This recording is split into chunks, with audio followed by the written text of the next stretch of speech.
four forces that act on an aircraft in flight. There's lift, drag, thrust, and weight. Lift is the upward force acting on an aircraft which causes it to fly. Lift is explained through Bernoulli's principle. Bernoulli's principle states that lift is achieved because of the difference in pressures when the relative wind flows over and under a wing, which creates a lifting force. Air is basically made up of loosely held together particles, which flows, which causes air to be a fluid. Most people think air is a gas, but air is actually a fluid.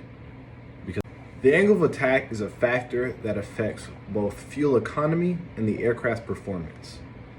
The angle of attack is controlled by the pilot, and when exceeded, which is called the critical angle of attack, results in a loss of lift and can result in a stall.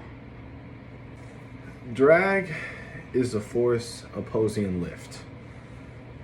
It's a reaction due to the action of lift.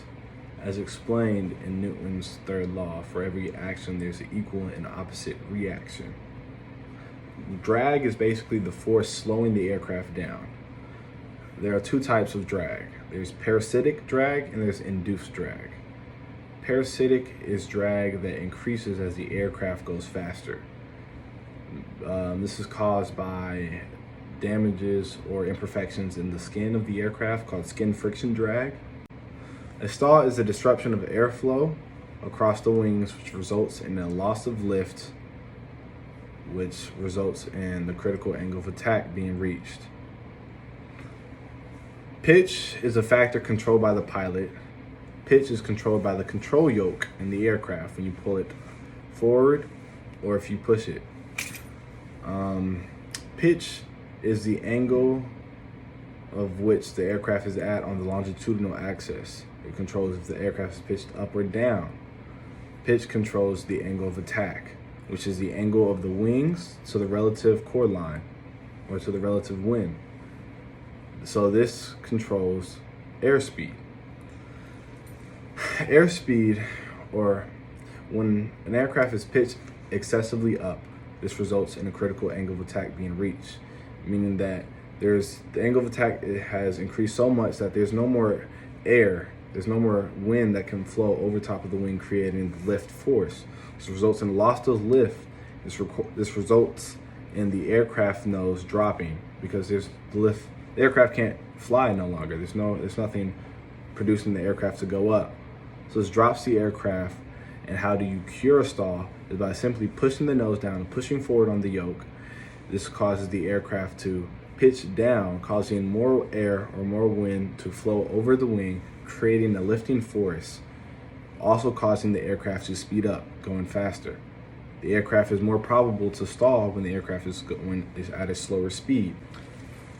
A spin is a condition that the aircraft is put in to when both wings are stalled, but one wing is stalled more than the other. A spin can only occur when a stall is imminent. A spin can only happen when a stall is happening. Otherwise, you cannot enter into a spin.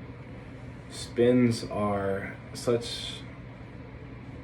commonly known to be deadly because in larger aircrafts, like a big twin propeller engine or big twin propeller aircraft, when you lose one of those engines and you enter into a spin, because that one wing is producing now all the lift that the aircraft has, and you control it wrong, you turn it too sharply, that can result into a spin, which results into a graveyard spiral, which is known and most commonly in twin engines because you have such a big weight on one wing.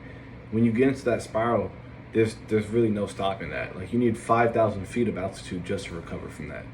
Versus in smaller aircrafts, like little aerobatic airplanes, like a Warrior, they can enter into a controlled spin and come right back out because they're so like small and lighter in weight, and they're easier to maneuver. They have more control even when a stall occurs. They can still have control over the controls. Versus like in bigger planes, the controls kind of become like mushy and like neutralized, and they're not really doing anything anymore. They have no effect. Pilots are tested on their knowledge and their currency, proficiency every time they fly. it is imperative that they are knowledgeable every time they get behind the yoke, because you can never know what happens.